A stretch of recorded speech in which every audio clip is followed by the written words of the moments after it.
Good day to you. Hope you're having a wonderful day. We have been reading in the book of Genesis, and last time we read the book of Genesis 11, and at the end of that, Abram's family.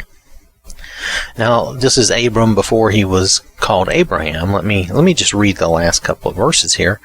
Terah took Abram his son, or maybe it's Terah, but anyway, took Abram his son, and Lot, the son of Haran, his grandson, and Sarai, his daughter-in-law, his son, Abram's wife, and they went out together to go from Ur of the Chaldeans into the land of, or it may be Chaldeans, I've forgotten.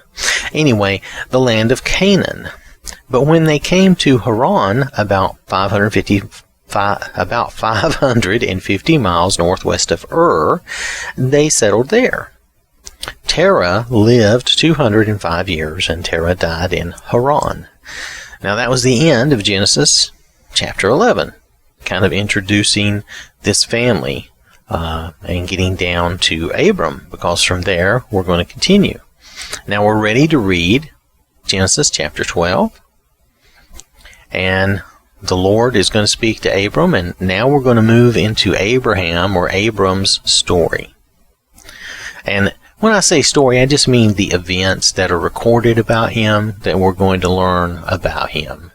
I don't mean story like some people mean story, and they always mean fable. But a story can actually be true and historical as well. So, anyway, now in Haran, the Lord had said to Abram, "Go away from your country and from your relatives and from your father's house to the land which I will show you.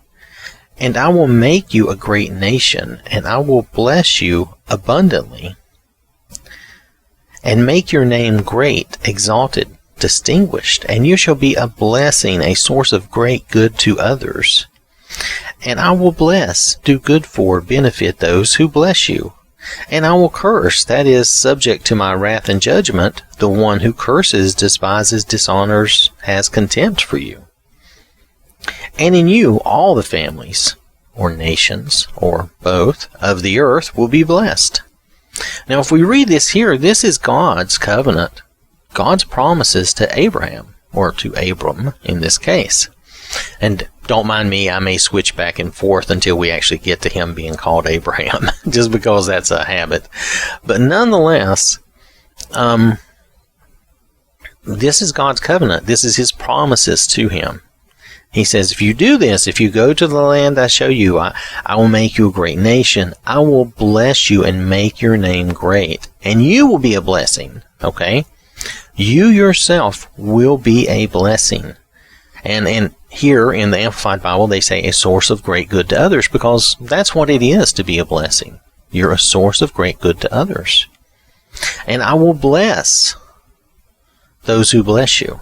And I will curse the one who curses you. In other words, those who bless you, who are good to you, I will be good to them, and those who are bad to you, I will not be good to them. I will let them fall under my wrath and judgment, which is what this says here for the Amplified part. But God is not going to bless and help those who are not being good to him.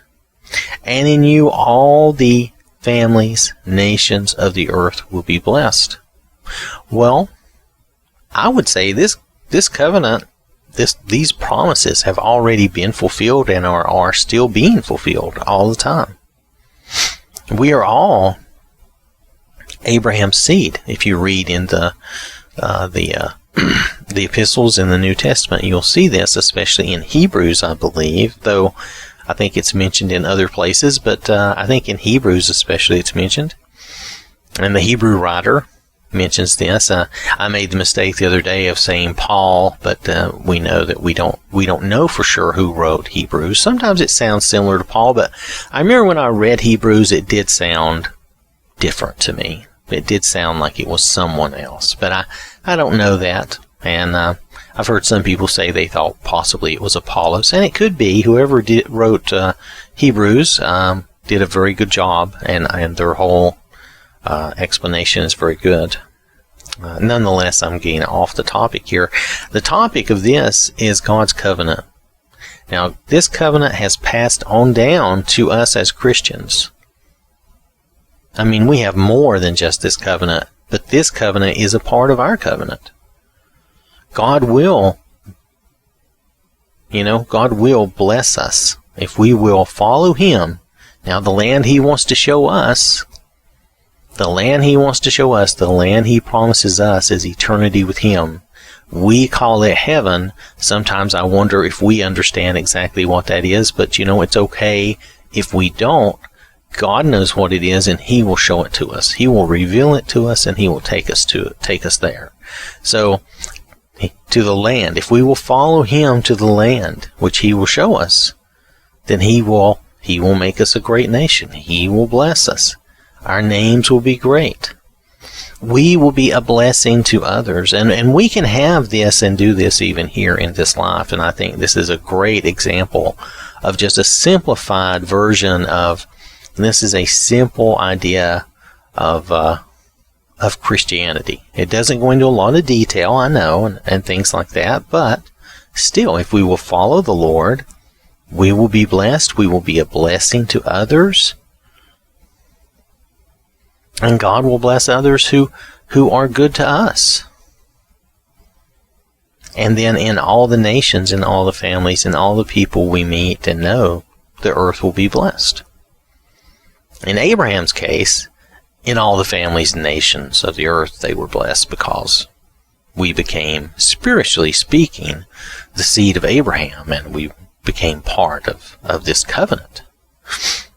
So, all right, I'm going to continue on, but I just think this is a good, very extremely skinny down version of, this is part of our covenant with God. It's a part of Christianity. And it's a very simplified version of it, if you think about it. Nonetheless, I'll stop there. We'll move on. So Abram departed in faithful obedience as the Lord had directed him, and Lot his nephew left with him. Abram was 75 years old when he left Haran. Abram took Sarai his wife, and Lot his nephew, and all their possessions which they had acquired, and the people, servants, which they had acquired in Haran, and they set out to go to the land of Canaan. When they came to the land of Canaan, Abram passed through the land as far as the site of Shechem, to the great terebinth, and they say oak here, tree of Moreh. Now, the Canaanites were in the land at that time. Okay, let me see. They have a note here. The Canaanites are the descendants of Ham's son. Oh, okay, who was cursed by Noah. Okay. So the Canaanites are the sons or the descendants of Ham, who had done wrongly to Noah at that time. That's how we know Ham and his descendants. Then the Lord appeared to Abram and said, I will give this land to your descendants. So Abram built an altar there to honor the Lord who had appeared to him. Then he moved on from there to the mountain on the east of Bethel, and pitched his tent, with Bethel on the west, and Ai, I'm not sure what that is, Ai, on the east. And there he built an altar to the Lord, and called on the name of the Lord. Now this says how he called on the name of the Lord, in worship through prayer, praise, and thanksgiving. Now, and that's in the Amplified Bible. That's what they add there, so that we'll understand what that means when it says he called on the name of the Lord, and he did that in worship and prayer and praise and thanksgiving. Now notice, though, I kind of went by this, and I just want to mention this. The Lord appeared to Abram and said. It's just something to think about. The Lord appeared to Abram and said. Now, it doesn't say how he appeared, in what manner he appeared, doesn't say anything that we would know specific, but in some way, he appeared to Abram. So it's very interesting.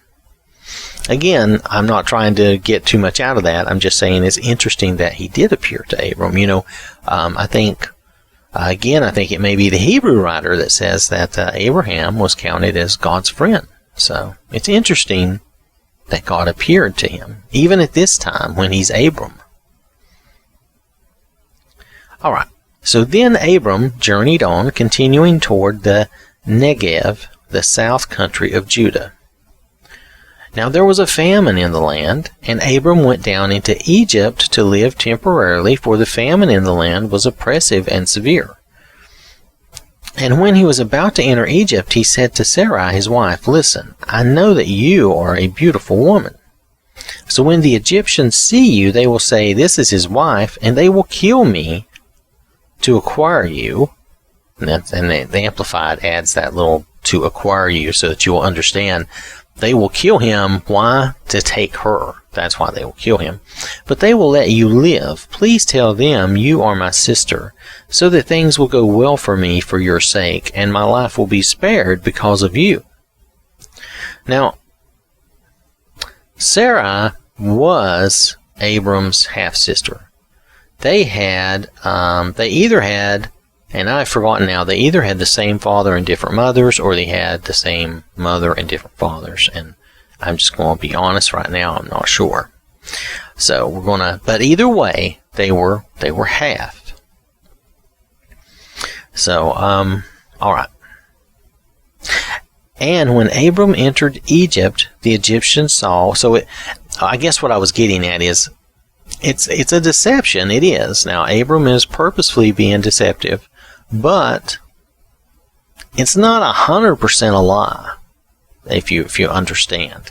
I still think he's, being a little tricksy there, and I don't know that that's the best way to go, but, we don't get any further guidance here on God doesn't say anything about this. This is just relating to us what has happened, what has been done. So anyway, and when Abram entered Egypt, the Egyptians saw that Sarai was very beautiful. Now, I did want to mention too, he's 75, and she's about 65. Their life and things were different back then. Just something to notice. Anyway, Pharaoh's princes or officials also saw her and praised her to Pharaoh, and the woman was taken for the purpose of marriage into Pharaoh's house. Now this puts in parentheses harem, and I'm sure a lot of pharaohs had harems, so that may not have been anything unusual. Therefore, Pharaoh treated Abram well for her sake.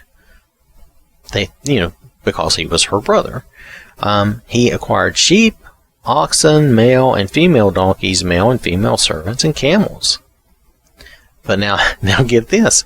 But the Lord punished Pharaoh and his household with severe plagues because of Sarai.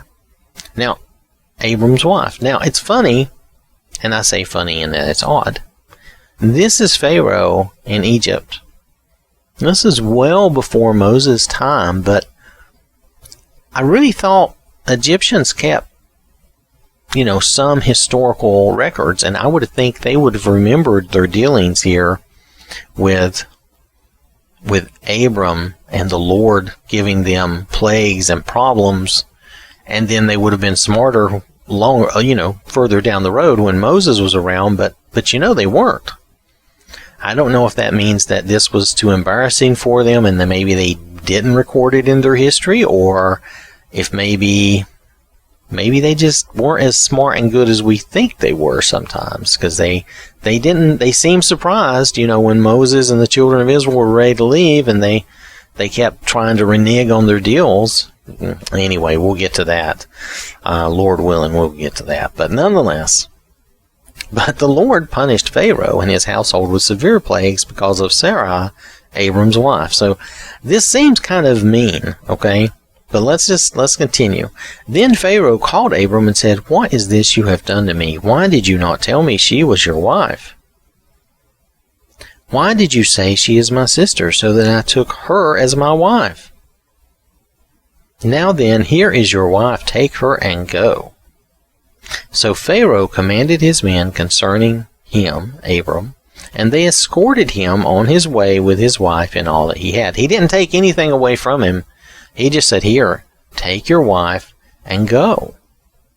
So while this was somewhat deceptive, at the same time, does this mean that Abram was right when he said if he didn't do something like that, they would kill him? And if he didn't have the Lord there on his side with Pharaoh, would they have just killed him anyway? Quite possibly so. Quite possibly so. Now, this doesn't mean, in my opinion,